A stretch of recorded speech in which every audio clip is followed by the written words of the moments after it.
চট্টগ্রাম থেকে আমাদের গাড়িটা নিয়ে কক্সবাজার আসতে মিনিমাম রাস্তা আমাদের 1000 টাকা ট্যাক্স যায়, এখন 1 টাকাও যায় না, শুধু একমাত্র ছাত্রদের কারণে। টেস্টটা তো আমাদের অবশ্যই আমাদের দেখতে হবে। তো আজকের কর্মসূচি তারা যতদিন পর্যন্ত না দায়িত্ব নিচ্ছেন, ইনশাল্লাহ আমরা মাঠে তাদের জন্য জনগণের জন্য কাজ করব।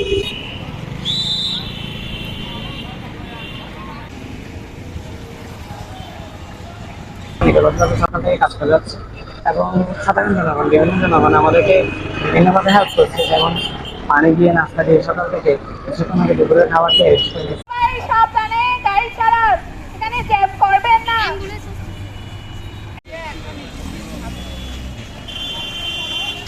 জি, আমাদের ভালো লাগতেছে, ছাত্ররা খুব সুন্দরভাবে দায়িত্ব পালন করতেছে, আমরাও ওনাদেরকে সাহায্য করতেছি, ওনারা যেভাবে বলতেছে আমরা ওইভাবে মানে গাড়ি এভাবে নিয়ন্ত্রণ রাখতেছি আর কি।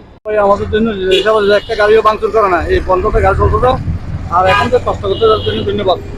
এখন ছাত্ররা আছে এরকম, যদি রাস্তাতে অনলি বলতে 200 মাস থাকে এদের মতো ছাত্ররা, এই দেশ স্বাধীন কি জিনিস আমরা বুঝে যাবো। 1971 স্বাধীন হয়েছে, আবার 2024 স্বাধীন হয়েছে, এইটাই স্বাধীন।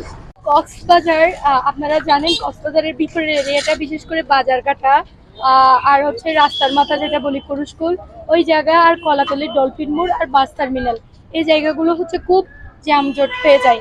যেহেতু আমাদের এখন ট্রাফিক পুলিশ নেয়, এই জন্য আমরা বিভিন্ন বিএনসিসি, রোভার স্কাউট আর বিভিন্ন সাধারণ শিক্ষার্থীরাই মাঠে নেমেছে। সিএনজি ড্রাইভারকে বিশেষভাবে অনুরোধ করছি, কোনো ধরনের কাউরে টাকা দিবেন না। কেউ যদি আপনাদেরকে কোনো ধরনের টুল দিতে যদি বাধ্য করে, আপনারা সরাসরি আমাদের সাথে যোগাযোগ করতে পারবেন। এইটা আমাদের প্রাপ্তি যে এই গাড়ি চালকরা আমাদের কথা শুনছে, আমাদের কথা শুনে তারা বিভিন্ন যেখানে যানজট হচ্ছে সেখানে ওরা ওইভাবেই নিজেদের মতো করে চলে যাচ্ছেন এবং এই কাজগুলো সম্পূর্ণ করছেন। সকাল থেকে আমরা আসছি এখানে 10টা থেকে, কোনো ধরনের উশৃঙ্খল কিছু হয় নাই, সাধারণ জনগণ আমাদের হেল্প করতেছে।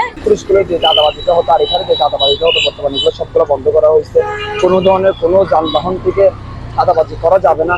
সরকারি অনুমোদনের জন্য যে ইয়াটা নেওয়া হতো, যে চাঁদাটা নেওয়া হতো ওইটা চলবে, কিন্তু এলাকা ভিত্তিক যে চাঁদাবাজিগুলো চলবে এগুলো সবগুলো বন্ধ করা হয়েছে।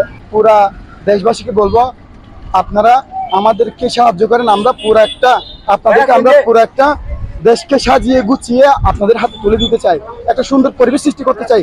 এই দেশে কোনো দুর্নীতি থাকবে না, এই দেশে কোনো লুটপাট থাকবে না, এই দেশটা একটা শৃঙ্খলাবদ্ধ একটা দেশ হিসেবে আমরা ইনশাআল্লাহ গড়ে দেখাবো।